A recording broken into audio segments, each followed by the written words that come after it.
Right.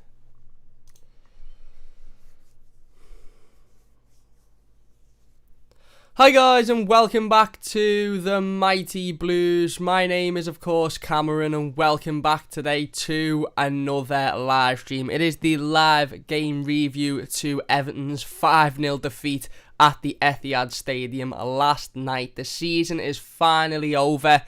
Thankfully, we don't have to watch Everton play again for a few weeks, months now, which is only a positive thing, isn't it, considering how we've been playing recently, and the season ended yesterday in a fashion that I think we all sort of deep down expected, didn't we? Let's be honest, you know, we were going into this game thinking, oh yeah, we've got European football to fight for. As it is, we wouldn't have gotten Europe anyway, even if we would have won, because obviously Tottenham beat Leicester and they go into the Europa Conference League, I believe. But that doesn't matter. Before the game, we knew going into this one that we had Europe to fight for. If we win, we give ourselves a big opportunity. Manchester City have got a Champions League final in 6 days, nothing really to play for. We've got everything to play for. And whilst we all sort of sat here and said, yeah, that means that Everton will turn up and show a bit of fight and show a bit of grit, we all really should have sat here and said, yeah, that means Everton will turn over and roll over and get our bellies tickled for 90 minutes and just allow Sergio Aguero to come on. And it was basically a Sergio Aguero testimonial, wasn't it? Let's be honest, it was a testimonial. It wasn't a Premier League game of footy. It wasn't a game of football that Everton had any aspirations of winning or any aspirations of getting anything out of. It wasn't a Premier League game of football that Everton were going into thinking we've got Europe to fight for. It was a Sergio Aguero testimonial, and Everton turned up to be the laughingstock. Everton turned up to be the dartboard. Everton turned up to be the punch bag, to be the team that we go, wait, let's all have a little look at them. Let's all have fun, poke fun at them. And Everton seemed happy to do that. There was maybe one or two players that really seemed like they wanted to go out and win that game of football. Everybody else seemed just happy to be part of the occasion. It was embarrassing. It was absolutely embarrassing. I've never felt so. I've been angry watching Everton this season, and I've been angry watching Everton throughout my life, and I've been frustrated, and I've been annoyed, and I've been upset, but I don't think I've ever felt as low as I did last night. And that's not because of the team we lost to. That's not because of the team, Manchester City. Manchester City are an unbelievable side. Best team in the world, mate. Absolute best team in the world. They're probably going to go on and win a Champions League on Saturday afternoon. It's not because of that. I felt lower in terms of teams we've lost to and, games we've lost in, derbies, etc. But I don't know if anybody watched it on Sky Sports last night, but for the entire 90 minutes, it was practically just a Manchester City fest, and we were just getting the pee taken out of us left, right and centre by Martin Tyler, by Gary Neville, by the City fans on the pitch. It was just, I just felt like I was watching Everton just getting absolutely victimised for 90 plus minutes, and it was horrible to watch. And like I said, it was a Sergio Aguero testimonial. That's all it was. It was a game of football that meant nothing to Manchester City and should have meant everything to Everton, considering the circumstances. Everton should have been going into that one saying, oh, do you know what, if we win this, we could put ourselves in pole position for European football. As it stands yet, we wouldn't have got it anyway, but we could have put ourselves in pole position. We wouldn't have finished 10th if we'd have got anything out the game. We've now finished 10th below Leeds, below Arsenal, in a season that, in February when we beat West Brom, we were in the top 4. We were nailed on for European football. Boxing Day, we were 2nd, and yet we've somehow ended up finishing 10th. Like I said, the players gave Sergio Aguero a guard of honour before the game. They continued to give him a guard of honour when he come on the pitch. The defence thought they were still giving him a guard of honour. The lad was on for 15 minutes and scored 2 goals and got man of the match, and would have had a hat-trick if it wasn't for Jordan Pickford. And I said it in my instant match reaction yesterday, and I'm not being hyper dramatic here when I say this, that would have been double figures without Jordan Pickford. And you can say, oh, Cam, you're over-exaggerating, it's the emotion. I'm not over-exaggerating. That would have been double figures if it wasn't for Jordan Pickford. We all laughed at Southampton's 9-0. We'd have got trampled about 10-11 if Jordan wasn't in goal, or he didn't have as good of a game as he did have. So, it was shocking. It was a shocking performance. It was a shocking result. I'm just thankful that the season's over, to be honest with you, and I think one big positive we can take from this season and from that performance yesterday, and I think we all sat there, turned the telly off as soon as the game had finished, and we all sort of sat there and went, well, that tells Carlo Ancelotti and Marcel Brands everything that they need to know. If Carlo Ancelotti and Marcel Brands have watched that performance and watch those players there and come to the conclusion that the majority of those players are still good enough to wear an Everton shirt, then there's nothing going for us. There's nothing going for us whatsoever. The biggest positive to take from that result yesterday is that it's become evidently clear that the majority of this squad shouldn't be at Everton Football Club. They're not good enough to play here. You know, maybe they can be decent players, they can have good spells, they can have good, you know, months or good, like I said, a couple of good games on the bounce, but overall they're not good enough. A lot of them aren't good enough to play for Everton Football Club and should be moved on in the summer if the opportunity arises. You know, I hope, I really, really do hope that that's the last we see of a number of those players. That we don't see them even bothering turning up to Finch Farm in the summer, never mind playing for Everton Football Club. And even if they are still here because we can't shift them, they shouldn't be anywhere near the first team. There's 4, 5, maybe 6 players there that deserve to be involved in first team football next season. Everybody else, I'm not interested in. I'm really, really not interested in. Because it was shambolic yesterday. Defensively, it was shambolic. The midfield were ran riot for the entire game. The forward line had nothing. We had the penalty, which we'll talk about later on. But overall, other than Jordan Pickford, every one of those players has embarrassed themselves yesterday. Every single one of them. And you know what? I don't mind losing to Manchester City because they're the best team in world football. Like I said, they're an unbelievable side. Manchester City will have beaten loads of teams by, 4 or 5 goals this season. It's not the losing. It's not the losing. You know, the goals that we conceded, you only have to look at the goals that Manchester City scored and you could see that they're just on another planet to Everton. They're on an absolute other planet. Didn't even have to break stride for 2 or 3 of them. They were just passing it round us, comfortable, easy passing it round us. They didn't even have to work hard for any of them, really. But what I do have an issue with, it's not that Manchester City have got more quality than Everton have. It's not that Manchester City have got better players than Everton have. It's not that Manchester City turn up and beat us like they did. It's the fact that Manchester City don't just have the best players in the world. They have the hardest working players in the world. They have the players with the hardest work rate. They have the hardest battlers. They have the players with the most desire. The players that want to get in and want to win games of football. They were 4-0 up, 3-0 up even. 3-0 up they were in a game that meant nothing to them anyway. And they'd already won the league. They were looking forward to the celebration. You could see before the game, all as the commentators were going on about, all as anybody was going on about, was this game doesn't really matter, it's the celebrations after it. Yes, they'll want to win it, and yes, it'll be nice for Aguero to come on, but it's all about the celebrations after it. It's all about the Champions League final in 6 days. And yet, 3-0 with 20 minutes to go, when they've got nothing to play for, they're still pushing and pushing and pushing for more goals. They bring Aguero on. Obviously, he's going to score because we're Everton. We're a charity. We're a charity of a football club. You know, I'm absolutely convinced that Sergio Aguero come on and our players went, oh yeah, we'll have to let him get a couple because it's Aguero and it's his last game in the Premier League for City, so we'll have to let him. I mean, did anybody see Aguero's first goal? He practically poked it in. It was honestly, and I said it in the instant match reaction yesterday, it was like when you go round to your mates and he's playing FIFA and he's just bought the new FIFA and he's never played it before. So what he does is he picks the best team in the world and he plays against a bang average team that's got a bit of history, so it makes it look like his win's quite good, and he bangs it on beginner. And the players are just like looking round and staring at each other while he's just in and out, bang, bang, bang, score. It was so easy. So easy. And you knew Aguero was going to score as soon as he come on. Aguero could have come on the 91st minute and he'd have gotten 2 goals. Because it's just what Everton do. Like I said, we're a charity. We give goals away. We give teams points when they need it. And that's the most embarrassing thing for me. Not the fact that we lost to Manchester City. Not the fact that we've missed out on Europe. Not even the fact that we've finished 10th. That's embarrassing considering where we could have finished. But that's not even the most embarrassing thing for me. The most embarrassing thing is those players seem like they were happy to just turn up and be a part of an occasion. Just turn up and be a part of the party. Turn up and be the party piece.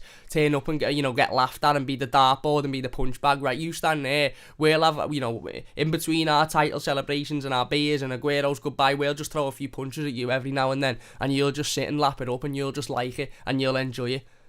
I wouldn't be surprised if half of those Everton players, as soon as that final whistle went round shaking the City players' hands, or went back and give Aguero another guard of honour, or were in the booth after, or in the stands afterwards having a pint with them. Said it yesterday, I don't give a shit who you are, Manchester City, Liverpool, Arsenal, Burnley, Tottenham. If that's me, I'm not shaking hands with any one of those players after the game. And that's not because I've not got class or I'm not respectful to Manchester City. I don't really care about Manchester City. I don't mind them as a football club. I like Sergio Aguero. He seems like a really nice fella. And he's one of the best, if not the best striker to ever step foot in English football. I don't mind him whatsoever. But if that's me, I'm walking straight off that pitch, straight into that changing room, getting me trackie on, getting a quick shower, and I'm straight on that coach and I'm sitting on it until it moves. I'm not interacting, saying anything, shaking hands, hugging, doing anything to any opposition player or any of my own teammates because I'm embarrassed. And the issue I have is I don't think these Everton players have that mentality. I think these Everton players were just happy to turn up and be there and be part of it and get steamrolled and be part of the occasion. You know, it's almost like they'll probably go home and think, oh yeah, that's another good day for the history books. I was part of the last game that Sergio Aguero played in. That's something for me to tell to me kids. You're losers, absolute losers, defeatist, horrible, weak, loser mentality. And if you've got that mentality, I said it yesterday, I don't care. And I don't think these people that I'm going to mention have that mentality specifically. But just for an example, I don't care if you're Carlo Ancelotti, Denise Barrett-Baxendale, Farhad Moshiri, Duncan Ferguson, Bill Kenwright, Gylfi Sigurdsson, Luca Dean, Dominic Calvert-Lewin, Richarlison, Ben Godfrey, Jordan Pickford, Alain Decore, David Ancelotti. I don't care if you're any of those people. If you have that mentality that yesterday was acceptable because Manchester City are better than us, so it's okay to turn up and get rolled over, then leave this football club immediately because you are part of the problem. That weak, defeatist, loser acceptance mentality needs rid of right now. And I don't care if you're Carlo Ancelotti, who we all love and we all want to stay because he's brilliant. You're Marcel Brands, who, you know, again, the jury's out. You're Bill Kenwright, you're Farhad Moshiri. If you think that that's acceptable, go tomorrow. I don't go now. Walk out now. I don't care who you are. I don't care what your position is. If you think that's okay, go right now because you're part of the problem. That was disgraceful yesterday, utterly disgraceful. Like I said, not because we lost to Man City. Man City are an exceptional footballing team. They're very, very good. It was disgraceful because we didn't bother turning up. We didn't bother showing any desire. That was the least we expected yesterday. If you lose 5-6-0 because you've been hitting 6 times on the counter attack, then so be it. You know, we could have lost by the same scoreline yesterday, and this could be a very different stream today. I could be sitting here saying, do you know what? We got absolutely pumped, but we got pumped by the best team in world football. But at least we tried. At least we turned up. At least we battled. At least we kicked them a little bit. At least we got in their faces. At least we made it difficult for them, but we didn't. We made it so easy for them. So easy for them.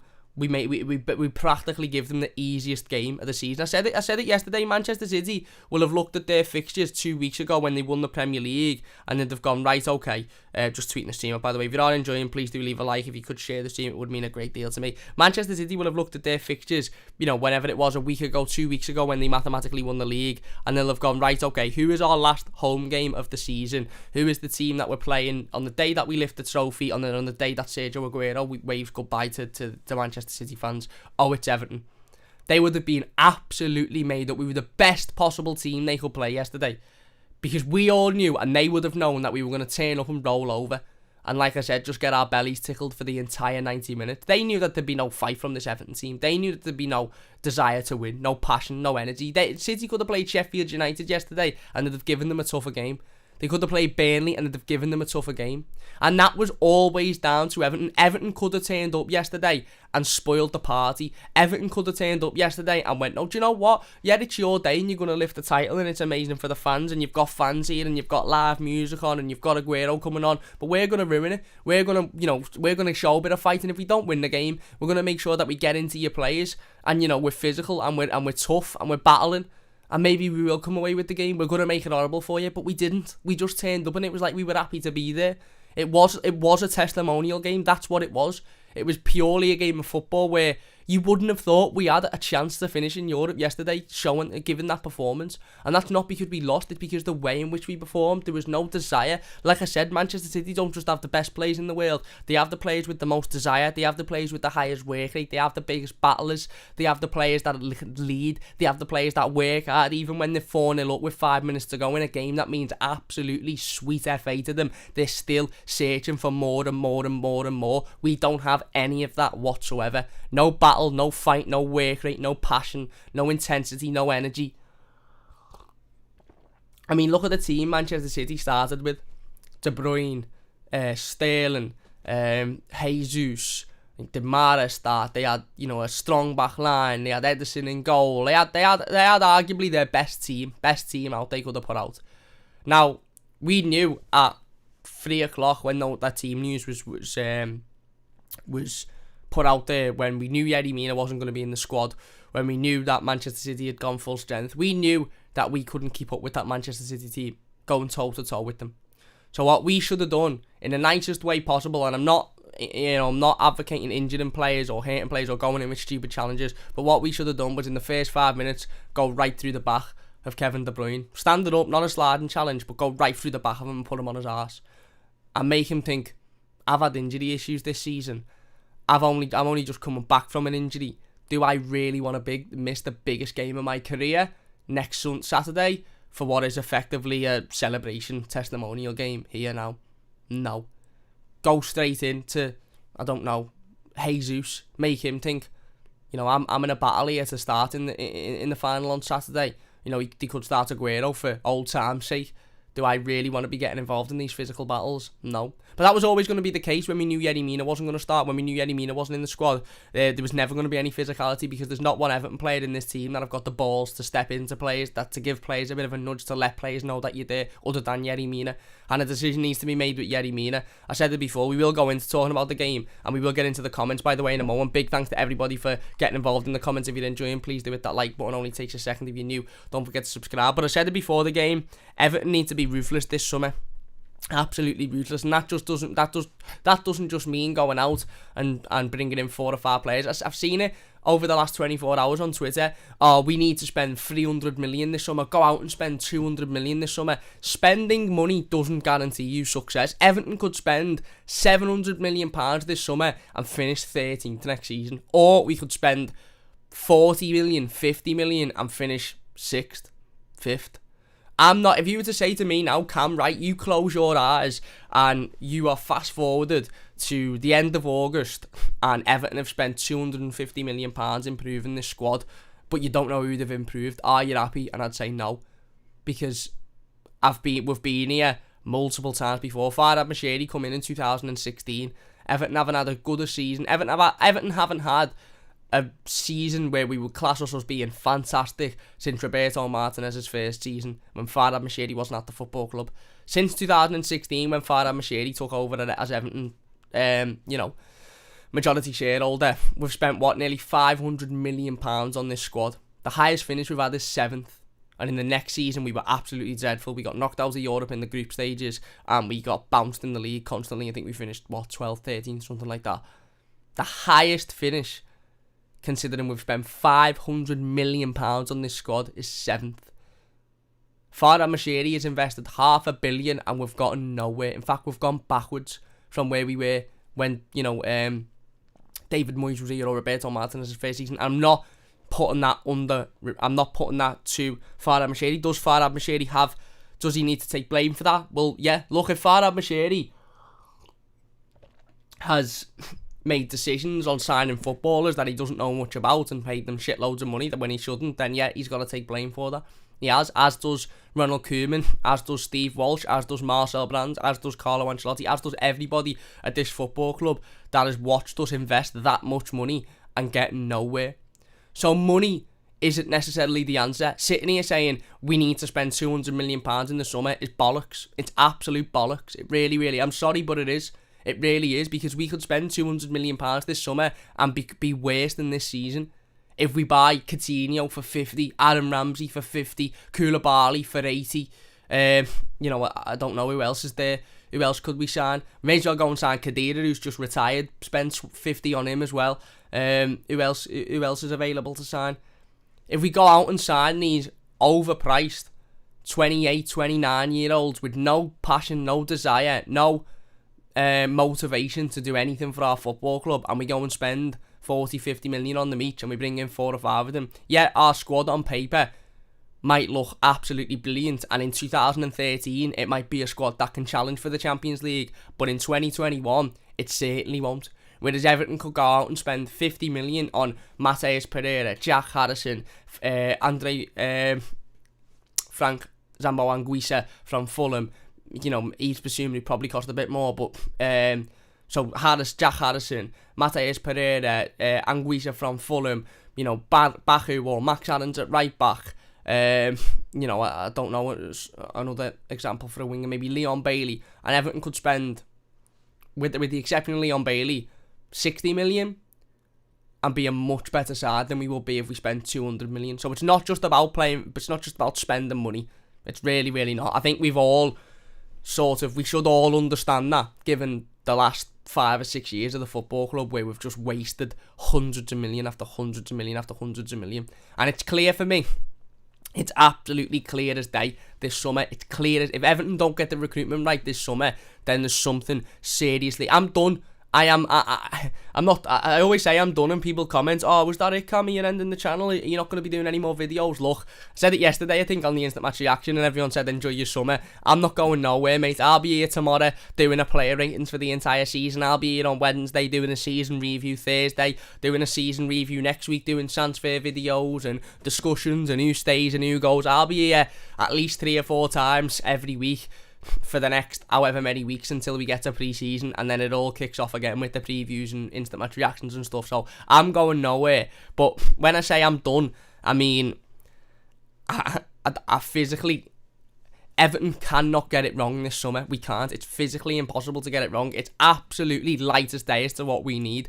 We need young, physical, athletic, mobile players with pace, with power, with passion, that can get about the pitch, that have got a point to prove, that aren't coming from, teams where they've played in the Champions League and they're taking a step down. Players that are coming from teams that, they see Everton as a step up. They see Everton as an improvement, and they want to improve Everton. They want to prove themselves, like Ben Godfrey has done this season. Ben was poor yesterday, but for the majority of this season, Ben's been absolutely fantastic because he's come from a football club where he appreciates the opportunity to play for Everton. He appreciates the opportunity to play for Carlo Ancelotti, so he wants to impress. That's what we need, and it's clear as day. Positions wise, it's centre back, right wing, left wing, centre midfielder, maybe a backup striker. It's absolutely clear as day what we need. And if Marcel Brands can't see, and it's all, and by the way, Marcel Brands is the director of football. Marcel Brands is a member of the board. Geordie's out with Marcel Brands. I think he's done okay since he's been here. He's made some good signings, he's made some bad signings. But I think one thing we also need to understand is who makes the decisions at Everton Football Club in regards to transfers, because it's all well and good Marcel Brands and, Adam says I wouldn't say he was poor. I thought Ben was poor yesterday, but fair enough. Maybe it was just because everybody was poor. It's all well and good Marcel Brands and his recruitment team coming up with 5, 6, 7 names. Like, Marcel Brands could sit down with the board, and I'm just throwing a hypothetical situation out here, by the way. I don't know how it works at Everton. It doesn't work very well, obviously, with a shambles of a football club. But Marcel Brands could sit down with the board this summer and go, right, I've picked out Max Adams. I've worked with Carlo, and I've picked out Max Adams. I've picked out Anguissa. I've picked out Jack Harrison. I've picked out Mateus Pereira. I've picked out, I don't know, maybe a centre-back, Kurt Zuma or someone. These players are going to cost me 100 million, 150 million for all of them, but they'll all come in and improve. And whoever's at the top, the decision maker, whether it be Mashiri, whether it be Kenwright, whether it be someone else, might go, no, I don't want any of them. I want Coutinho, Khedira, I want Koulibaly, I don't know, I'm trying to think of other examples. I want, who else will we link with? That's just absolutely shocking. I want Diego Costa, I want this, that and the other. And all of a sudden, Marcel Brands then goes out and signs those players, and we're all sitting here saying, Brands is awful, Brands needs to leave, Brands needs to that. It's so easy to say, Marcel Brands makes the footballing decisions because he's a director of football and he's on the board. Everybody has somebody to answer to. Marcel Brands will have a boss. Marcel Brands will have a manager. I don't know if it's Kenwright, Mashiri, Denise Barrett-Baxendale, whoever it is, Marcel Brands will have a boss. And if Marcel Brands is going to said boss with all of these brilliant names that we want to sign, and the boss is saying, no, I don't want them, I want you to spend 50 million on Coutinho because he's a big name, then how is it Marcel Brands' responsibility? How is it Marcel Brands' fault? So if Marcel Brands is the decision maker, then it's absolutely on Marcel Brands. But I'm gonna be honest here. I'm not necessarily convinced Marcel Brands is the decision maker, to be honest with you. I'm not convinced Carlo Ancelotti is the decision maker at Everton Football Club. But we'll see in the summer, won't we? We'll see by the type of players that we sign who's the decision maker, because it wouldn't surprise me if we go on and have another summer where we sign 5, 28, 29-year-old injury-prone players with nothing to play for, no motivation, nothing to fight for, couldn't give a shit about Everton, and then Marcel Brands leaves in next summer, and then in 3 years he comes out and says, yeah, I wanted to sign X, Y, and Z for Everton, but I was told I can't, I've got to sign this, that, and the other instead. So, listen, again, like I said, It's physically impossible.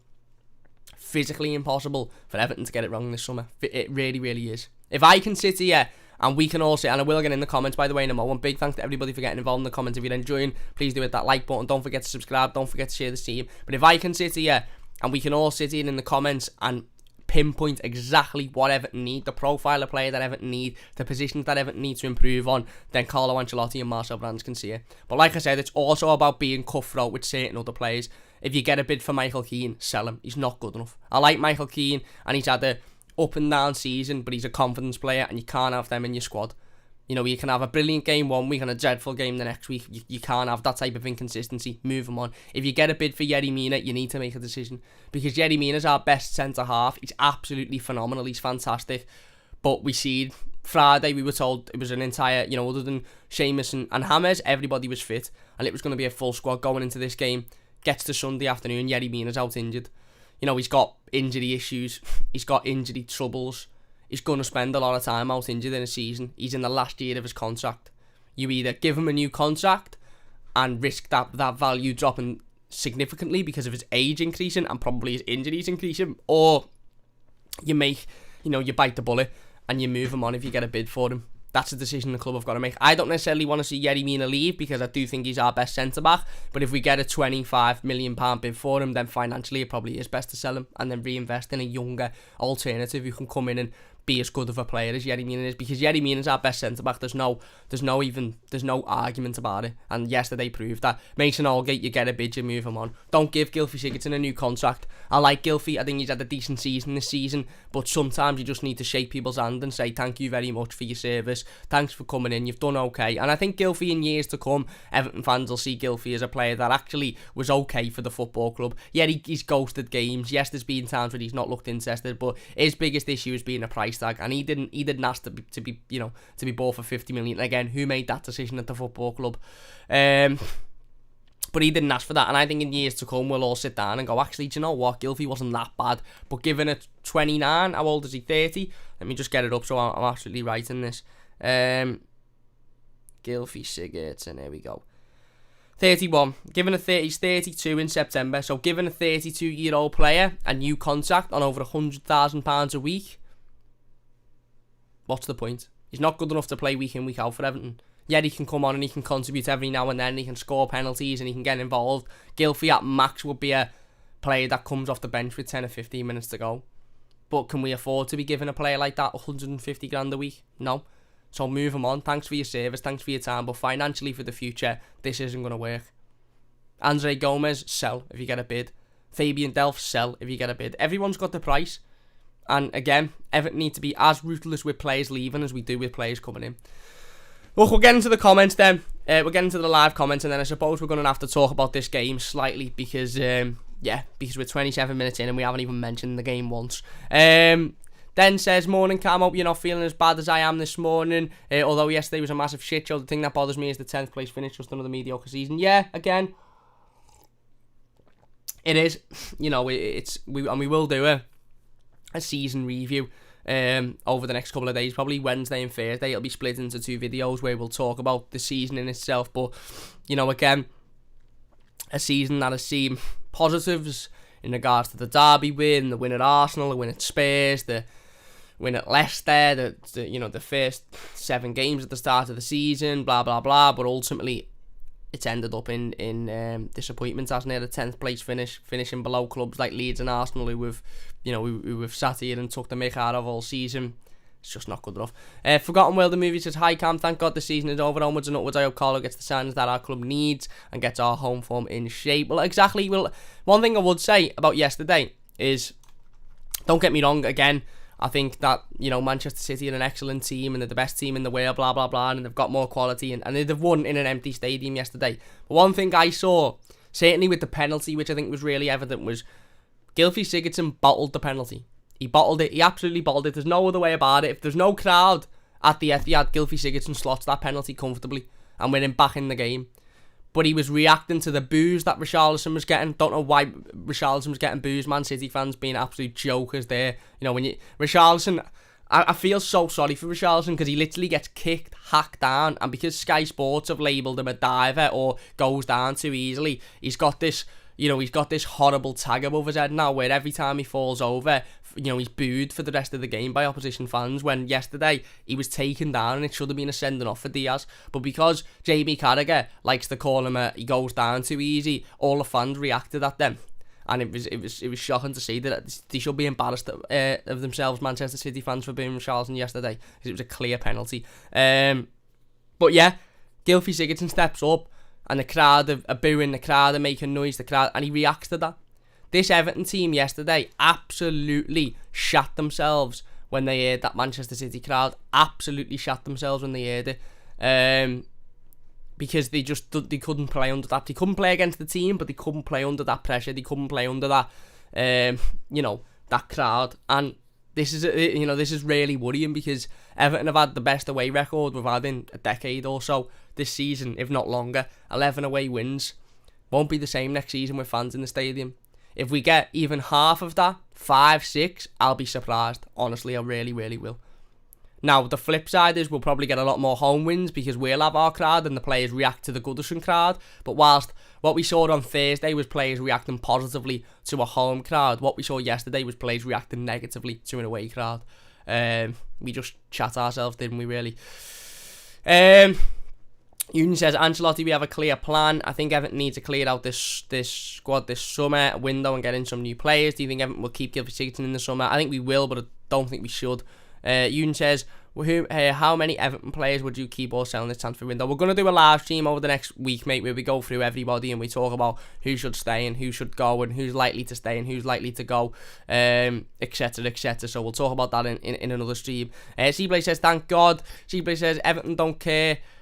Carlo and Pickford was the only one who were furious. Exactly. And Jordan, again, yesterday, like I said, he saved us from, I'm not going to say embarrassment because it was pretty embarrassing, but he saved us from what would have been an absolutely disgraceful result. I mean, it was anyway, but you get what I mean.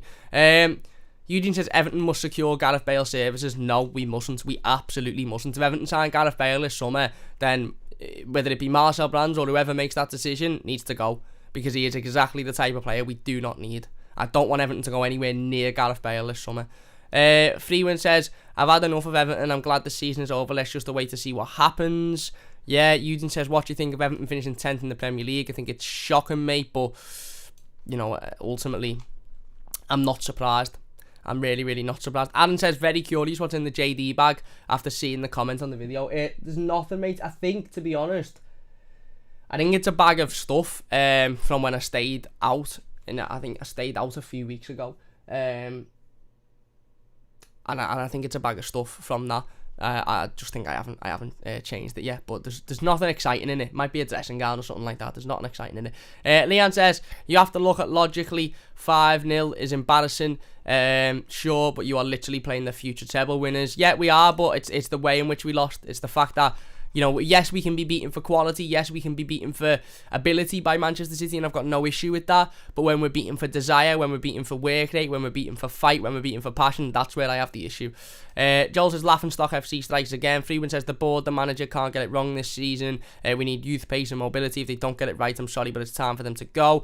I agree, it's impossible to get it wrong. Philip says, hi all. Kev says, did you hear Martin Tyler when Sergio Aguero scored? Yeah, he proper went back to the 2013 Sergio, and that's what I'm saying. That's what I'm saying. It was embarrassing. It was absolutely embarrassing. I can't begin to explain how many times I nearly lashed the remote at the telly yesterday because everybody was laughing at Everton. It was a big Manchester City show. It was, Aguero's going to come on, he's going to score. I think, wait, Aguero, can he get another? And it was just like Everton, just a punching bag. Just like Everton and just the victims that just get, you're getting battered. Like, don't care about the Everton fans. Gary Neville said it. Gary Neville said it in commentary. Dexter says, when are you going to win? Any neighbours won a derby earlier this season, mate. More than you've done this season. Gary Neville said it in commentary. He said Everton are lying to themselves. They're not a footballing team. They haven't got good enough players to be a footballing team. He also said this Everton team are too nice. They've got no bite about us. They've got no, you've got nobody that wants to kick out, wants to fight. We all sit here year in, year out. And if you go back to the Derby game, I bet you I sat here and criticised Jordan Henderson. If you go back to the Man United game, I bet you I sat here and criticised Bruno Fernandes. I bet you I sat here and criticised Jamie Vardy when we played Leicester.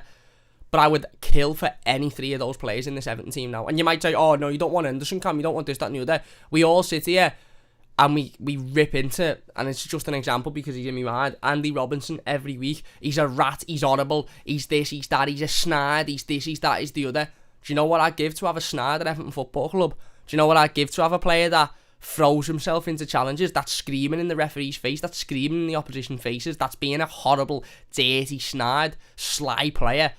This football club is too nice. We're too happy to have players like Seamus Coleman who will go up to people and shake their hands when they've made a bad challenge, or will go to the dressing room and apologise if something's happened. Bollocks, mate. Get rid of that mentality. Get rid of that nicey nice mentality. Yeah, it's all well and good when we're the best employee in the world to work for, and when we're dead nice and everybody in the community loves us and we're brilliant at this and we're a lovely football club and we've got loads of role models. That's not how you win. You'll never, ever, ever, ever win league titles, FA Cups, Carabao Cups. You'll never finish consistently in the Champions League being like that. You'll be looked at as a good football club and a nice football club. And listen, we're all proud to be an Evertonian, and we all sit here a number of times throughout the year with what Everton in the community do and what the football club do for our fans, and we all sit here and say, you know, we're all proud to be a Blue and we're all proud to support what is the greatest football club in the world. We all do that, and I'm not saying Everton should change any of that, but that mentality needs to stop at those turnstiles at Goodison Park. That mentality of being a lovely club and being dead nice and helping and caring stops at that gate at Goodison Park, and that is the issue with Everton. It's as simple as that. That's the issue with Everton, is that mentality of we're dead nice and we're lovely and we're boss to everyone. It feeds onto the pitch, and we're dead nice on the pitch, and we don't want to throw challenges in, and we don't want to battle, and we don't want to get in the referee's face, and we don't want to get in the opposition faces because we're nice FC. We're lovely football club FC. We don't want to hurt anyone. We don't want to upset anyone.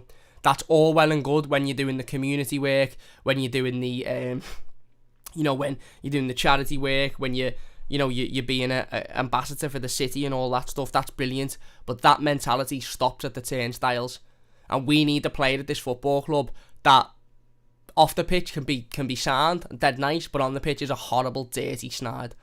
And he'll fight, and he'll battle, and he'll throw challenges in, and he'll get in opposition faces, and don't care if a player, if he puts a bad challenge in and a player isn't happy with it, he'll get in the faces, he'll fight, he'll battle, he'll complain, he'll, moan, he'll be a snide, he'll throw the snidey elbow in, he'll throw the snidey challenge in, he'll dive, he'll roll around, he'll laugh when he's doing it. We need that. We need that utter snide. We've got no snides in this team. We are Mr. Nice FC. And that's what it showed yesterday. It showed we were just happy to get rolled over because we've got nobody at this football club. Like I said, that, nice football club, nice mentality needs to stop at the turnstiles. It needs to stop at the turnstiles because Sol says Everton are brilliant all for all off the field projects they commit to. But let's be honest, on the pitch we ran like a joke. We are, and that's because that mentality seeps onto the pitch. I love Seamus Coleman. I really, really do love Seamus Coleman. But before Seamus put the captain's armband and had this responsibility, he used to fight, he used to battle, he used to get in opposition faces, he used to scream at referees. Yeah, he might do the odd thing now where he screams at an opposition player if they dive, etc. But for the most part, he hides. He doesn't lead. He's not a leader. He doesn't lead the team. He doesn't lead the squad.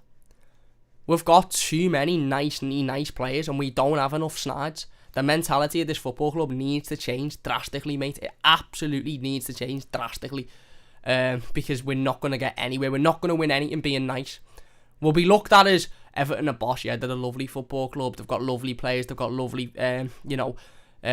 staff. That they do everything right. They're nice on the pitch. But as Gary Neville said, it's sound being that, but you win nothing doing that. So if you've got any aspirations of winning anything or finishing in the Champions League places, then that mentality needs to change, and you need to bring in a couple of players that are not really asked about how they're perceived outside. They're not really asked about whether people like them or not. They just want to go and win football matches. They just want to go and get involved. They just want to throw the odd snide elbow in. They just want to battle. They're not asked about if Dave from fucking down the road who doesn't like football thinks they're a lovely fella on the internet. They don't give a fuck. They just want to go and win football matches, and we don't have enough of those players. We have too many players that care too much about how people perceive them and just care about, actually getting involved and doing what's best for the club, what's best for the football club, not the club in its whole. Like I said, that mentality is all well and good. I'm not saying Everton need to be horrible and we need to stop doing what we do in the community and charity. Obviously not. You know, I'm proud every single day to support this football club for what we do in our community and for what we do with Everton in the community and for people of the city of Liverpool. I'm absolutely proud because the others across the road don't do it. So I'm proud that we do it. But that mentality, that niceness needs to stop at those turnstiles, and when you get into Goodison Park, it should be horrible. It should be absolutely horrible. We should have 7, 8, 9 snidey players that don't care about anything other than winning a game of football.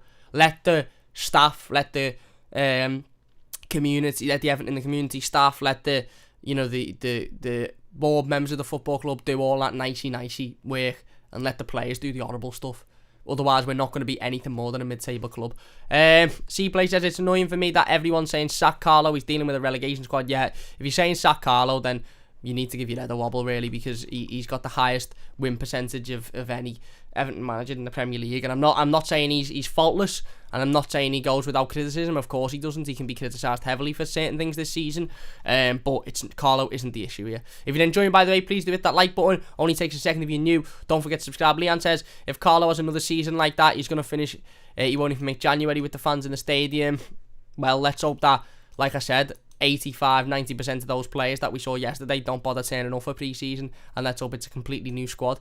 Eugene says Everton manager Ancelotti's promise for 2021, and Kev says there's no pace, no creativity, just slow, stagnant football. Yeah, exactly, mate. Exactly, it is just slow, stagnant football. And again, where do we go from here? Anyway, let's talk about the game a little bit, because we're 40 minutes in and we haven't even mentioned the game. Everton started okay. I don't want to say well, I don't want to say brilliantly, but we started okay. We were moving the ball. Yes, Manchester City had the more of the ball. Obviously they did. Yes, Manchester City looked the more dangerous in attack. Of course they did. But we got forward on a couple of occasions. We didn't make anything of it, but we were getting up the pitch. I think Richarlison might have had a shot early on, and Ederson saved comfortably.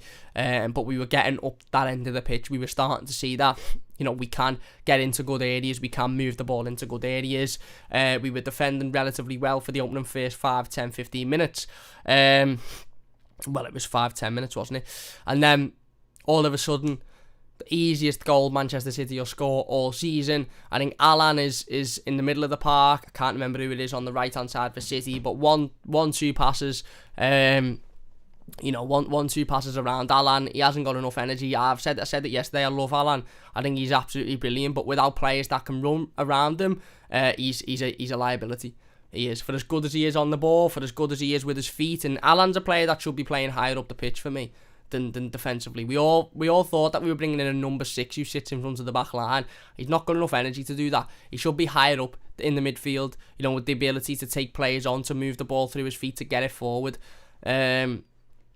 Because he's far too slow. He needs players with legs around him. He needs players that can run. He needs players that'll get about the pitch. He needs players that, have got that energy, have got that determination to get about. Alan probably looked fantastic with Anguissa and Decore next to him. Not Decore and Davis. There's not enough energy in it whatsoever. Like I said, simple 1-2 pass around Alan. Ball falls to De Bruyne, who everybody sort of just goes, yeah, go on. You're not that good. You won't score from there. And Kevin De Bruyne does what, let's be honest, Kevin De Bruyne's done all his career. And as soon as Kevin De Bruyne picked that ball up on the edge of the box, you knew it was a goal, because he is technically the best midfielder in world football. And he does that for breakfast, mate. Breakfast, dinner and tea, he does that. And you're giving him all of the space, all the time in the world, and all of the like I said, the time to think about what he's going to have to do and then execute it. And he executes it perfectly. Like I said, Alan gets done completely. Ball goes to De Bruyne. The entire back line just freezes. Doesn't bother to get out to him. It's like they look at him and go, shit, I can't get out to him. The midfield, again, Decore's nowhere to be seen. Alan's obviously just been done and hasn't got anywhere near enough energy to get back. Jude says, you mentioned the FC need a ruthless streak. How about Stevie Jean and Carlo? It's nothing to do with the manager. It's nothing to do with Carlo not having a ruthless streak. Hopefully we'll see Carlo's ruthless streak this summer by telling a lot of these players to not bother turning up next season. It's nothing to do with Carlo Ancelotti. Can't put a pair of shorts and a top on and go and play on that pitch. He can't do it. It's about these players not having ruthlessness. It's about these players not having the bottle, not having the backbone, not having the fight. But yeah, De Bruyne picked it up, literally on the edge of the box, and just bends it in, exactly like we knew he can, exactly like we knew he would. And ultimately, we're 1-0 down, 10 minutes in, and you sort of think then, right, okay, we're all of a sudden under the cosh now. We're probably not going to get it back in. We're probably not going to win this game, because I could see us scoring 1, but not 2 against Manchester City at the Etihad. It's just not possible. Certainly not for Everton anyway. But yeah, we go 1-0 down. Jordan Pickford can't do anything about it whatsoever. It's curled perfectly into the corner of the goal, and all of a sudden we're against the ropes in a game that we really could have done with being, keeping ourselves in it until the last sort of moments of it, last sort of 10-15 minutes, frustrate the City fans, frustrate the City players. City fans wouldn't have been in as high spirits if it had gone to 84, 85 minutes and it had been 0-0, they'd have been getting frustrated, they'd have been getting switchy legs. But we don't. 10 minutes in, we just gift them the first goal far too easily. And I know Man City are a brilliant team, and I know De Bruyne's fantastic, and it was a good finish, and I know that they're very quick, but how easy was that? How easy was it? Go and watch the goal back again, and you just put your head in your hands and go, how simple is that of a goal to give away? It's absolutely shocking. And then, yeah, not that long later, 5 minutes later, Michael Keane decides to just try and take on 45 players in the middle of the park for some reason. Not too sure why he does it, not too sure why he doesn't just lump the ball up when he sees 4 City players standing around him, but he doesn't. He runs straight into trouble. City counter-attack. I think they've got Sterling, Jesus, and can't remember who else it was, counter-attack him. Ben Godfrey can't do much, to be fair. He gets turned by Jesus, but ultimately he has to make a decision. He makes the wrong decision. Jesus comes onto his right foot and curls it into the back of the net, and within 2 minutes, Everton have conceded twice. It truly is game over. The City fans are laughing and screaming. The commentators are laughing and screaming, and you're sort of just sitting there thinking, this is going to be a long afternoon. It's going to be a cricket score. And again, like I said, you're sitting there thinking, City will be absolutely made up to be playing Everton here, because we're the easiest team they could have played. We're the easiest side Manchester City could have faced yesterday. And on 15 minutes, when they went 2-0 up, they'd have been thinking, we can get 7, 8, 9 here. Jordan Pickford, I think, deserves a special shout out, to be honest with you. Jordan Pickford does, because he was very, very solid throughout the game. I mean, we conceded 5 goals and lost 5-0, and our goalkeeper was still man of the match by quite a stretch, to be fair. Jordan put in a really solid performance yesterday. He saved us on a number of occasions, and like I said, if it wasn't for Jordan, that game would have ended for me 9-10-0 comfortably. They'd have been double figures without Jordan. I think he makes one save at 1-0, where Jesus again has got another counter attack, gets in behind the defence far too easily again, and Jordan rushes out and makes a brilliant save. He made one to deny Sterling as well. He made a couple to deny Sterling, actually, when Sterling was in the box, and he come out and he flattened him. He was brilliant yesterday, Jordan Pickford, and again, he was not just the only Everton player who put in a half decent performance, but he was the only Everton player that really looked like he gave a shit, really looked like he cared, really looked like he wanted to put in a decent performance, looked like he wanted to win the game of football. He deserves a lot of credit, Jordan Pickford, for that yesterday, because like I said, you can't say that about many of the other players, can we? Let's be honest. Jordan was probably the only one who could have walked off of that pitch with his head held remotely high. But anyway, just before half time, 2-0 again. The crowd are loving it, the celebrations are on, everyone's having a good time, except Evertonians, who are sitting there watching another absolute dire performance and a dire result. And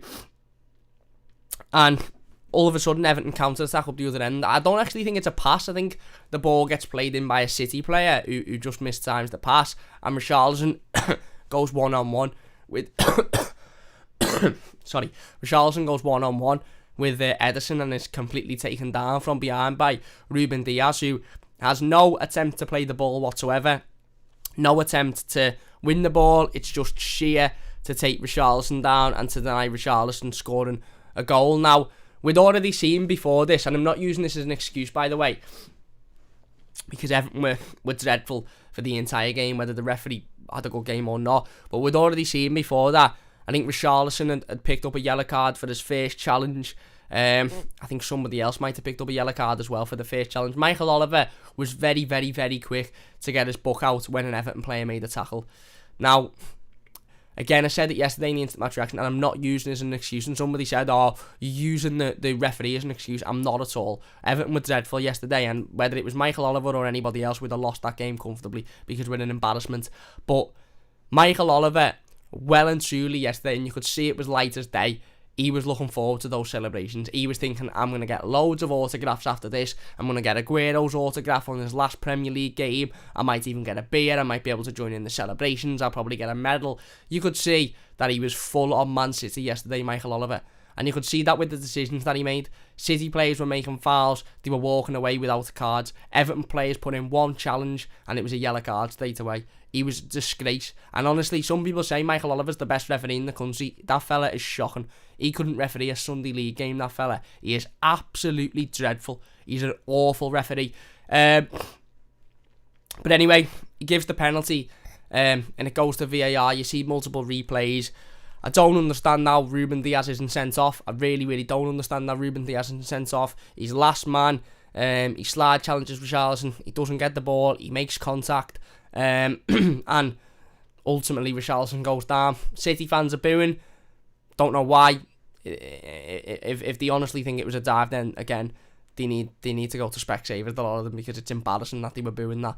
And you know, yeah, Richarlison goes down, goes to VAR, no red card, and you're sort of thinking, right, time for Gylfi Sigurdsson to step up now. This has been Gylfi's forte for his whole Everton career. Certainly this season, this has been the thing that has kept him, you know, sort of in the bracket of having a relatively good season. He's been able to step up in big occasions, the derby being one of them, Chelsea at home being one of them. He's been able to step up and score that penalty that has, you know, given us a lifeline in a game, and we needed it yesterday more so than ever. He steps up and he takes it, and like I said, for me, I said it before, he reacts to the crowd. The crowd put him off. The crowd are chanting, they're making noise, and Gylfi just, again, he takes the penalty. And I knew before he stepped up, and I've always got a lot of confidence in Gylfi Sigurdsson, because you can criticise Gylfi for a lot of different things, for his work rate, for his energy, for his battle. One thing you can't really criticise him for is his accuracy on penalties and his conversion rate on penalties. I'm always confident whenever Gylfi steps up. I'm always confident that he's going to score it.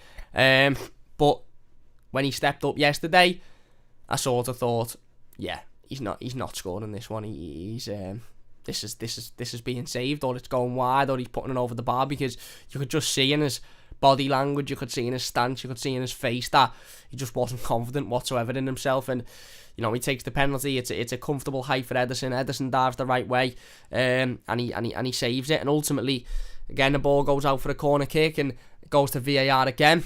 You see 3 or 4 Manchester City players have encroached into the area. It's a clear retake, no doubt about it.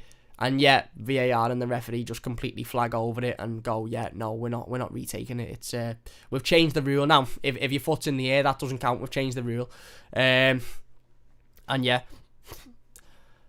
you know, we again, the penalty, the chance for us, 5 or 10 minutes before the end of that first half, the chance for us to get back into the game, the chance for us to, you know, make it difficult for Manchester City, battle a little bit, just completely goes, because we've been done over by the referee. It should have been a blatant sending off, and it should have been a retake of the penalty. But also, we still got the penalty. It's not like we didn't get the penalty. We got the penalty, and Gylfi Sigurdsson absolutely bottled it and put it into Ederson's arms at a comfortable height. And then, like I said, we come out then, we had the odd chance after that before the first half, and we started to put a little bit more pressure on Manchester City. We probably should have had another penalty. I think Richarlison gets taken out again in the box by John Stones, but they just didn't bother looking at it. Dominic Calvert-Lewin has a chance, which I think is just wide. Richarlison has a chance, which is saved by Ederson, and we end the season. We don't end the season. We end the half relatively brightly. I don't want to say we were the better team. I don't want to say we were absolutely amazing, but we actually looked like we had a bit of something about us. We looked like we wanted to get back in the game. We looked like we wanted to battle a little bit. We were getting forward. We were trying to find space. Yeah, it was easy for Manchester City to defend on multiple occasions, but at least we were getting out of our own half. At least we were having a spell where we had a little bit of possession, where we moved the ball forward a little bit, where we were trying things, where we were taking risks to try and score goals. That's more than we can say for the entire first 40 minutes, 35, 40 minutes of the game. Let's be perfectly honest, because we weren't doing any of that for the first sort of 40 minutes of the game. And yeah, like I said, we go in half time. We know it's been a poor half. We know for the majority of the half we've been absolutely stampled over, but we've shown a bit of fight at the end of it. We should have had a retake of a penalty. They should be down to 10 men. Yes, we missed a penalty, which isn't good enough. And I was sort of thinking at that point, that's it now. That's our big chance to not only get back in the game in terms of the scoreline, but get back in the game in terms of, putting a bit of pressure on Manchester City, saying to them, right, you know what, it's only 2-1 now, it's only one goal, we can get at these, we can battle with these, and we missed it. But we had a spell where we looked a little bit brighter towards the end of the first half.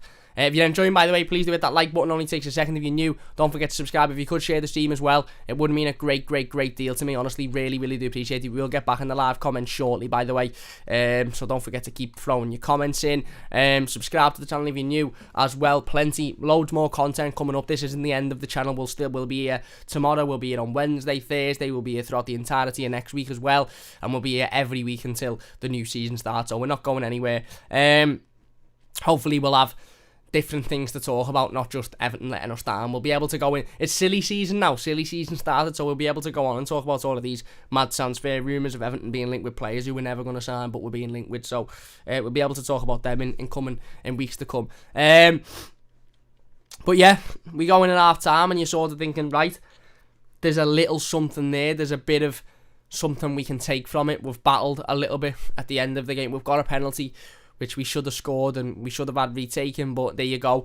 We've showed a bit of fight, we've showed a bit of passion, we've showed a bit of energy, and you're hoping that Everton can come out and do the same in the second half. You're hoping that Everton can come out with the same sort of mentality, with the same sort of, yeah, you know what, we are going to get back into this game, we are going to battle, we are going to fight with Manchester City, because we can get in their faces, we can give them a difficult time, we can make it tough for them.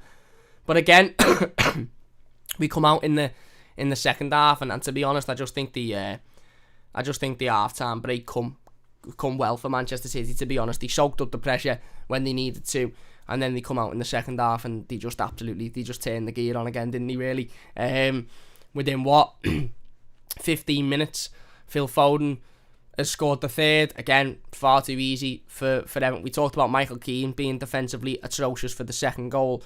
And we talked about, the midfield just completely allowing Kevin De Bruyne to shoot from wherever he wanted to for the first goal. But defensively all day, all game, I think Holgate was awful. And Mason Holgate will be lucky to consistently wear an Everton shirt ever again. I'm not saying he'll definitely leave in the summer, but he'll be very, very, very lucky to play consistently for this football club ever again, because he's just not good enough. Michael Keane, in the same vein, he was shocking. Ben Godfrey, I love Ben Godfrey, and I think Ben's had a fantastic season, I really, really do, but he was poor yesterday. He really struggled, and I don't particularly blame him for that, because ultimately he's playing against some, the best players in the world, let's have it right, but he really struggled.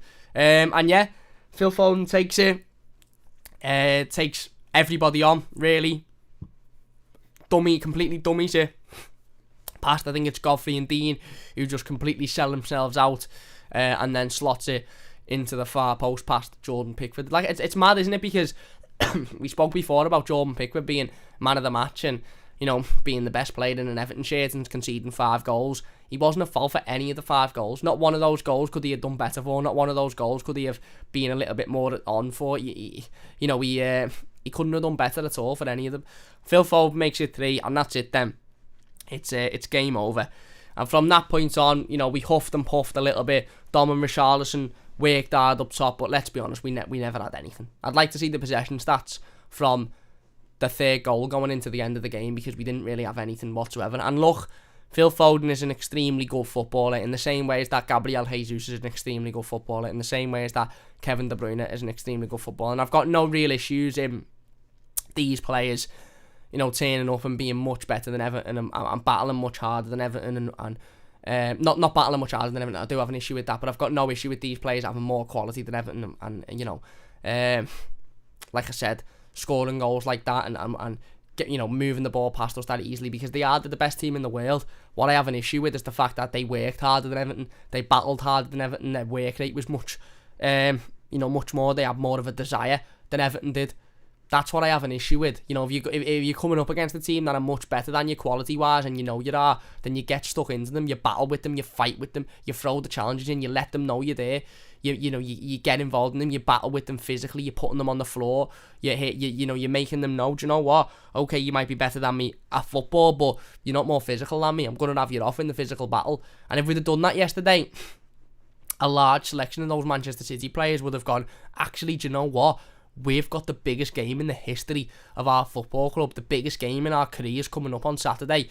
We don't want to risk getting injured in in a game that means absolutely nothing against Everton when we've already lifted the title. But we didn't. We just made it so easy for them. And yeah, after that point, Aguero comes on. The testimonial really starts. They even put the ball out for Aguero to come on. Manchester City had had possession for that long. They kicked it out purposely.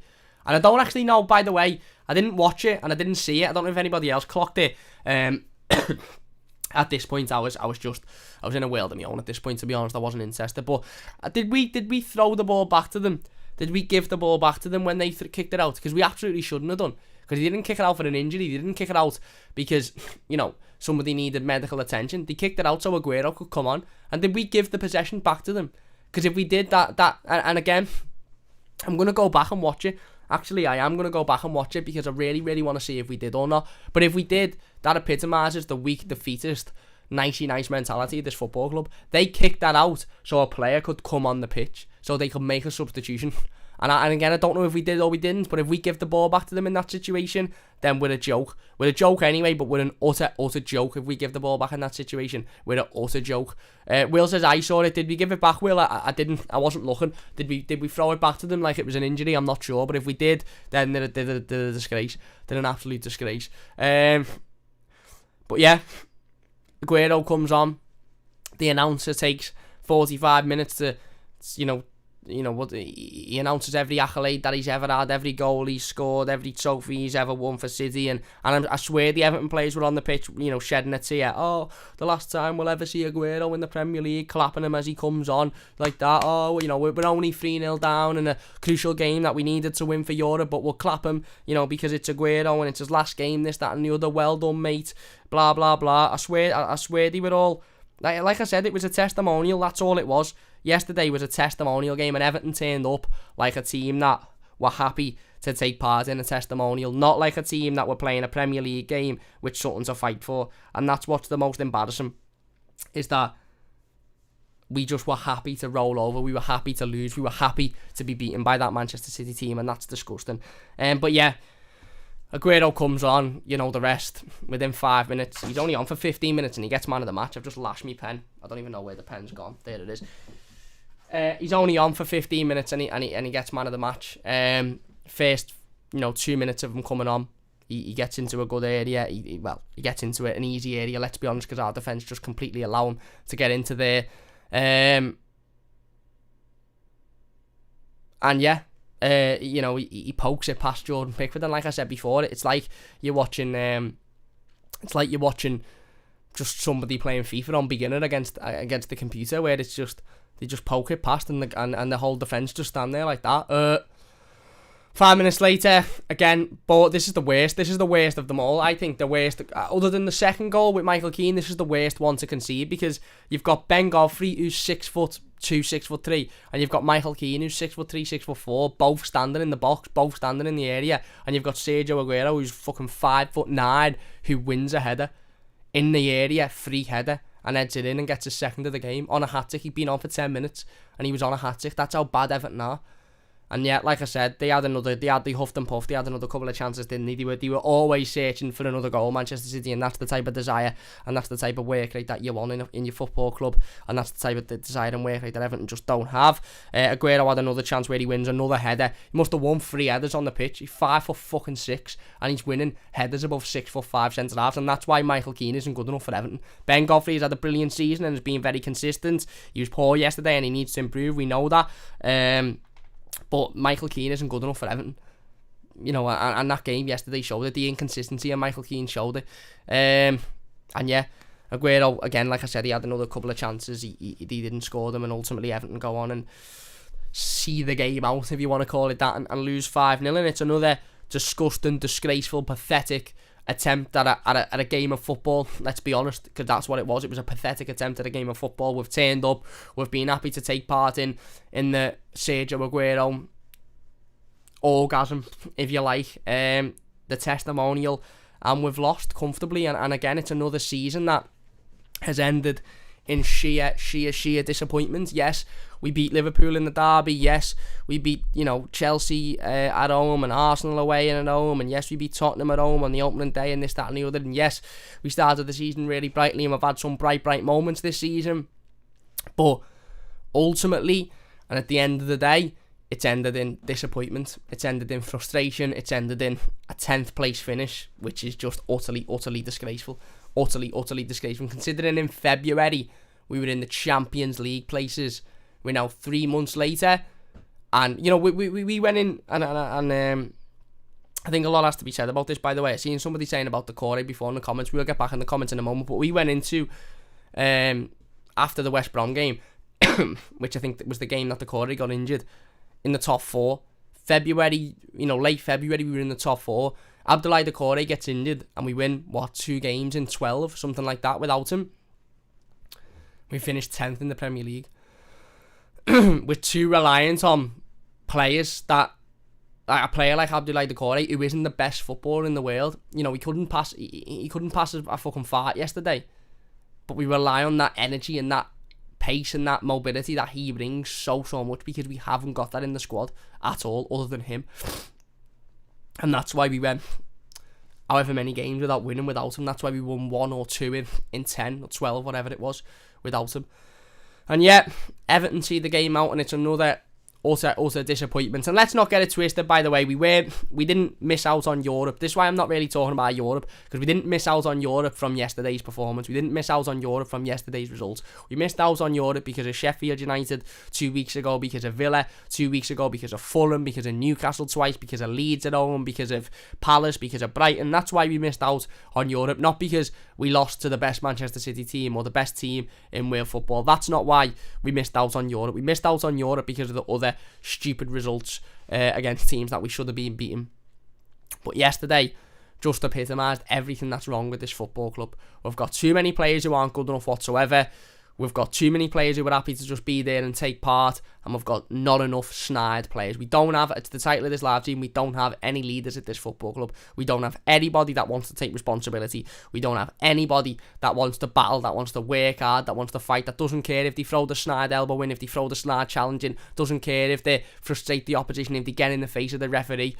We haven't got any of that. We've got players that are just happy to shake everyone's hand and say, well done, mate, good result, good performance for you guys. I'm happy to have been part of this occasion for you.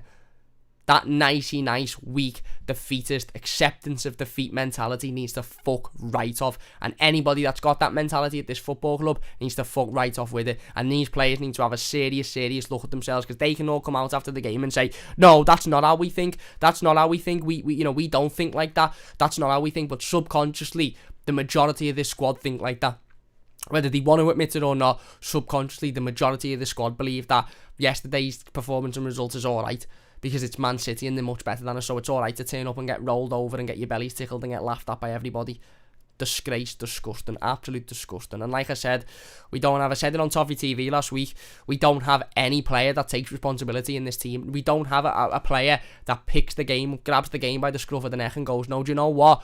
We're winning this game. We're getting forward. We're gonna, we want something out of this game. This isn't good enough. There's no player that just takes everybody else and drags them through performances, drags them through results.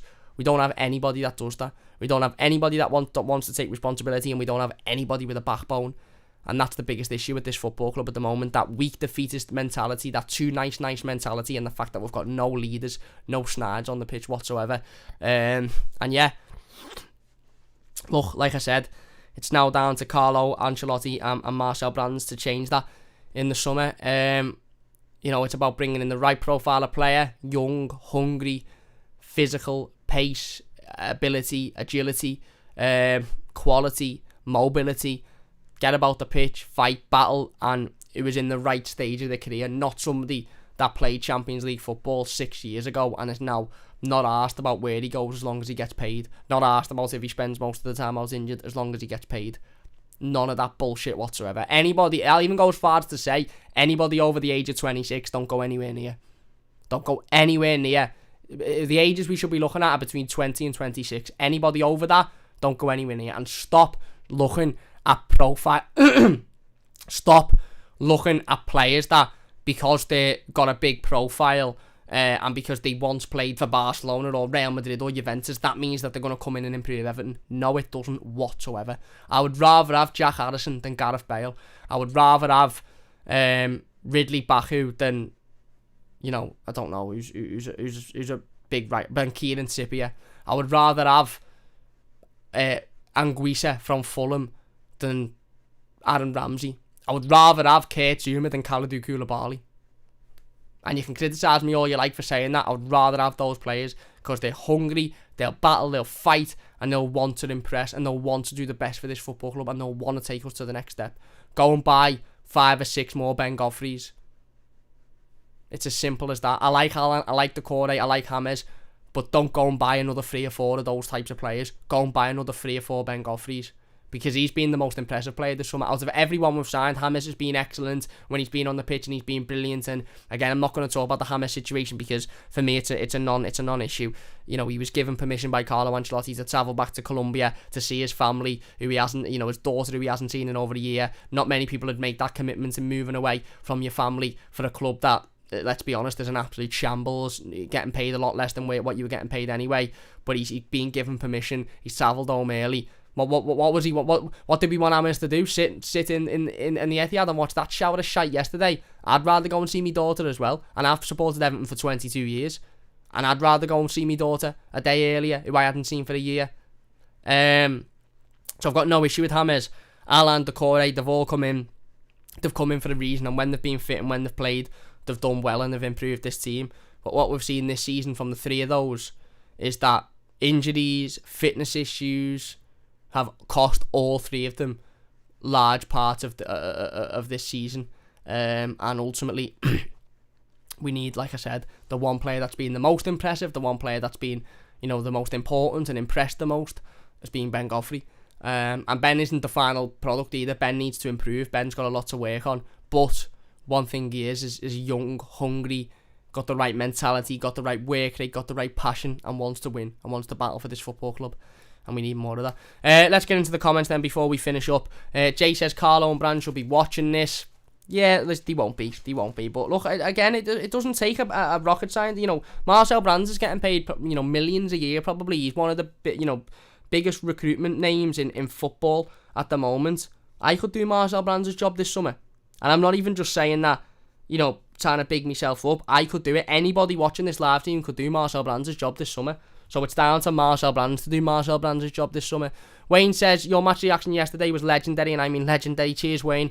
Very frustrated yesterday. Philip says, you just know we'll end up with 4 or 5 pensions because Carlo used to know them. Well, if Carlo, and this is where Carlo needs to be told as well. If Carlo goes into that boardroom and says, I want Kieran Trippier, I want Koulibaly because I know them, I've worked. This is where Carlo needs to be told, no, those players aren't one. But I don't think Carlo will do that. There's this misconception that because he brought in Alan and James, Carlo, doesn't like to bring in younger players. He wants to bring in all of these older players that he's worked with before. He brought in James and Alan for a specific reason, to improve the quality of the squad urgently. We now know that we need players for the future. We need players for the next 5-6 years, not just players for the instant. And I think Carlo will know that. Carlo's clever. He's not just going to go out and buy pensioners for the sake of it. He knows what we need. Smig says, I would F brands off. Aaron says, top lad, you mate, you know your stuff. Thank you very much, Aaron. PJ says, you say the likes of Michael Keane and Mina aren't good enough. Who would you get in that are better from them? Mina is good enough. Mina is absolutely good enough. He's our best centre-half, but he's not fit enough. He's not available enough, and Michael Keane isn't consistent enough. And who would we get in front of him? Well, Ben Godfrey is a better defender than Michael Keane already. You know, it's like saying to Leicester, oh well, who are you going to get in to replace Harry Maguire? They brought in Fofana, who's been brilliant. You know, who are you going to get in to replace N'Golo Kante? They brought in Ndidi, Tielemans. There's always somebody, mate. There's always somebody. Wayne says, despite them scoring 20, I don't see any big clubs being interested. Your thoughts also on Richarlison? I think they'll both stay at Everton this summer, and I don't think either of them are our biggest issue. Even though Richarlison's had a bad season, I don't think he's a big issue, to be honest with you. I think we'll see better of Richarlison next season. And Dom, look, Dom single-handedly saved us this season with his goal, so I've got not a bad word to say about him, if I'm being honest with you. Where are we? Smig says, we don't see any of our players arguing with each other. Proper lame. Exactly, mate, because they don't, you don't see anybody getting in each other's faces, fighting with each other, battling with each other. You don't see it. You don't see any of that. Kev says, we've got too many midfielders that shouldn't be anywhere near the squad. We've got too many players that shouldn't be anywhere near the squad, mate. Smig says, Decore's energy is good, but I think he's a terrible footballer. He's not the best footballer, is he? He's not. His passing is... Like I said, his ability on the ball needs to improve. It does. Frank says, if only we beat Sheffield United and Fulham, we get Europe. Yeah. Smig says, he makes basic defensive mistakes. His attitude, pace and power is good, but you can't keep making defensive mistakes. I think he's talking about the corner there, and I think you've got a really good point. I think you'd have, whether we like to admit it or not, he made a couple of basic defensive mistakes yesterday that put massive pressure on us, and I think we conceded from 2 of them, so you're right. Philip says, Sergio Orgasm. Smig says, Godfrey, who everyone thinks is boss, watched him. Where are we? Smig says we should have went through Sergio Aguero as soon as he come on. Aaron says, feel as Carlo needs to be more strict after the game. He was basically complimenting the players. Yeah, but that's fine. If he's complimenting the players, you know, in the media, that's fine. Listen, Carlo's a very, very, very, very, very experienced manager. He's been around. He's been in this game for what, 15, 20 years at the highest level. He knows what to say in front of the cameras and what not to say. I've got no issue with Carlo Ancelotti coming out in front of the cameras and saying, we worked hard, we tried, we battled, the effort was there. As long as he goes into that dressing room and goes, you're an absolute disgrace. The lot of you are a disgrace. You're pathetic. You're embarrassing. You've got a weak mentality. Don't bother turning up at training next summer if you're going to play like that. Don't bother you don't bother turning up anyway because you're shite. As long as he's giving the right message behind the scenes, I'm not really interested in what he says in front of the cameras. Calix says, I hope we give it back, better sportsmanship. There's nothing wrong with being too nice. Hey, yo, that's me. That's fair enough, mate. That's your opinion, Calix, and that's fair enough. But I have a massive issue with that. I have a massive issue with that. I think there's every problem with being too nice. They kicked the ball out because they wanted Sergio Aguero to come on and get his big last, clap from the City fans. We should never have given that ball back. In fact, we should have taken the throw in whilst he was still coming on and fucking attacked up the other end. Have that bit of grit, have that bit of snidiness. Fuck sportsmanship off. I hate this spirit. Oh, you've got to be a sport and you've got to shake him. You've got to be a good sport. No. Good sports don't win anything. Being a nice fella on the pitch, being a good sportsman, you will never win anything being that. Never, ever, ever win anything being that. Unless you've got the best players in the world. We haven't got them, a lot across the park, good sportsmen. They fuck? They're horrible. They're an horrible team. They're a horrible club. They've got horrible players. But they've just won a Champions League and a Premier League in the space of 12 months by being like that. We can't afford to be a good sportsman. We need to be horrible. That's the reality of the situation is. Smig says the whole club is too nice. I saw it, mate. We need... Will says, sort of mate. Smig says we need young, hungry players with a point to prove. Ian says Dex rugby is hard to ref, but the referees make ours look like they're cheats. When we somewhat suspect they are, exactly. Smig says decisions our players make is always the wrong one. They just keep doing it, and when you lack quality as well, you're getting beat. A lot of players just aren't good enough. Exactly. Philip says, I hope to God Carlo and Marshall have their targets in sight. Already tapped up during the ninth. During the ninth can't come quick enough. Exactly, mate. Exactly. That when the transfer window opens. Exactly. Dex says Smig says we need to go for players who the club above who want the club above us want. Yeah. Deck says feeble mentality that has become endemic. Every 80s player was up for it. Totally unacceptable to be a whim. Trevor, Stephen, and Kevin Sheedy would frighten the living shite out of these today. Yeah, I agree. Jay Dunn says I'd have Carlo for 2 years with a total clear out of his signings. We'll have no excuses then. Well, yeah, like I said, this summer is just as important for getting rid of players as it is for bringing players in. Max says how much net spend have we actually spent since Machete bought us, including Lukaku and Barkley fees? I don't know, mate. A lot of money, hundreds of million. Francis, if you're on board, if you are on that board, what are the 3 signings you bring in? Probably Ridley Baku or Max Allen's at right back, Anguissa in the midfield, and either Jack Harrison, Leon Bailey, Mateus Pereira. We need more than 3, so that's difficult. And Smig says they wouldn't have done it for us. There you go. Anyway, look, we're going to finish it there then. And an utterly pathetic, embarrassing, disgraceful end to what has been let's be honest, season with positives here and there, positive spells, bright spells, good moments, good results, good performances, good nights, but let's be honest, at the end of it, and when push comes to shove, and when the writing's on the wall, it's been a disappointment. Everton have finished 10th, below Leeds, below Arsenal, below Tottenham, below West Ham, and ultimately it's a failure of a season. It's a failure of a season. Yes, we've gotten over a lot of hoodoos that are really important. The Derby one, the win at Arsenal, the win at Tottenham, etc. We've gotten over a lot of them, and that's really important. But ultimately, it's still a disappointment at the end of the day. We finished 10th in the Premier League, which is nowhere near good enough. Our points tally isn't actually that bad. I think this is the highest points tally Everton have had for some years, since Koeman's season where he finished 7th. And maybe in other seasons we would have finished a lot higher. It's just because it's been a mad season. It's been such a tight season and everything's been so strange. But that's still, it still doesn't excuse where we've finished. It still doesn't excuse our home form. We didn't miss out on Europe yesterday because of yesterday's performance or yesterday's result. We missed out on Europe because of the performances at Goodison Park this season, which have been nothing short of embarrassing. Look, massive changes need to be made. One thing I do want to say before we go, obviously we'll be live tomorrow. We'll be doing a player ratings for the entire season tomorrow. We'll be doing a season review on Wednesday and Thursday. We'll be live 3, 4, 5 times a week, every week. We're not going anywhere. But I do just want to say a massive thank you for all of the support throughout this season. It's been a horrible, strange, weird, mad season in which we haven't been able to go to Goodison Park for the most part. We've been shite at Goodison. We've been up and down. It's been the mentality, the results, the desire. A lot of them have been awful to watch. So I just want to say, 57 people currently watching. I've had loads of support over the last couple of days on the videos and stuff. I just want to say a massive thank you to everybody for watching, everybody for getting involved in the live comments, everybody for liking, subscribing. We're getting so close to 4K subscribers now. I think we're on 3,880 something. So if we could hit that subscribe button, if you are new, it would mean a great deal to me. The aim is to hit 4,000 before the start of next season, which I think is realistic, but we will need help doing that. So I want to say we're not going anywhere. We'll still be here tomorrow and next week and the week after. But a massive thank you to everybody for all of your support. Honestly, it means a massive amount to me. It really does, and I can't thank you enough. I really can't thank you enough. It makes me so happy to think that people actually enjoy the content and enjoy listening to me talk about Everton and enjoy listening to me rant along. So honestly, I really do appreciate it. We will be back. Obviously, like I said, we're not going anywhere. Some people commented on the Instant Match Reaction, enjoy your break, Cam, and I was like, I wish I had a break. I'm not getting a break. We're still here next week. We're still here this week. We're still here the week after. We'll be here nearly every day talking about Everton.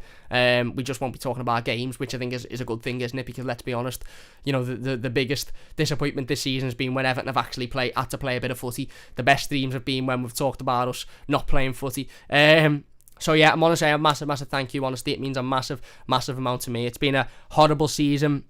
Hopefully we never ever have a season like this ever again, where we can't go to Goodison, where we can't watch Everton. But I want to say a massive thank you for all of your support, a massive thank you for getting involved, for watching the streams, for watching the videos, and for subscribing, for liking, for getting involved in the comments. I really do appreciate it. It means a massive amount to me. And yeah, like I said, we will be back tomorrow with a player rating stream, which will be going through every single player and giving them a rating for the entire season. So that one should be fun. We'll have a little bit of fun with that one as well. It will be a little bit light-hearted.